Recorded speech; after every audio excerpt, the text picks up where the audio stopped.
ہم اپنی ضرورتوں کے لیے دوسروں کی طرف کیوں جھانکتے رہتے ہیں؟ جواب: ہمارے بابے جس کو کہتے ہیں تلاوت الوجود، بڑی عجیب ٹرم ہے۔ جب آپ اپنے وجود کی تلاوت کرتے ہیں تو آپ کو پتہ چلنے لگتا ہے۔ ہم نے تو کبھی کی نہیں، ہم تو ہمیشہ اپنے وجود سے دور بھاگتے ہیں، اس کو قریب نہیں آنے دیتے۔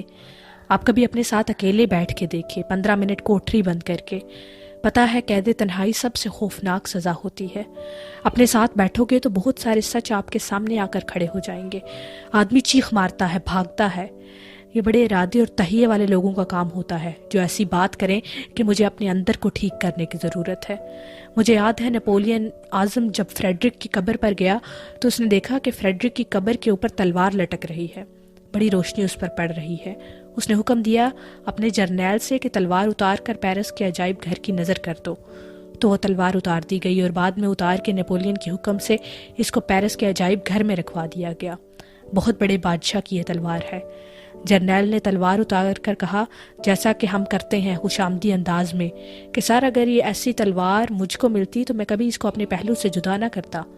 تو نپولین نے زور سے اپنی تلوار پر ہاتھ مارا اور کہا کہ کیا میرے پاس میری تلوار موجود نہیں ہے؟ تو کیا آپ کے پاس آپ کی تلوار ہے؟ اس لیے جب تک آپ اس تلوار پر ہاتھ مار کے شدت سے نہیں کہیں گے کہ میں اور یہ میری تلوار ہم دونوں ایک ہیں، تو پھر آپ کسی اور طرف نہیں جائیں۔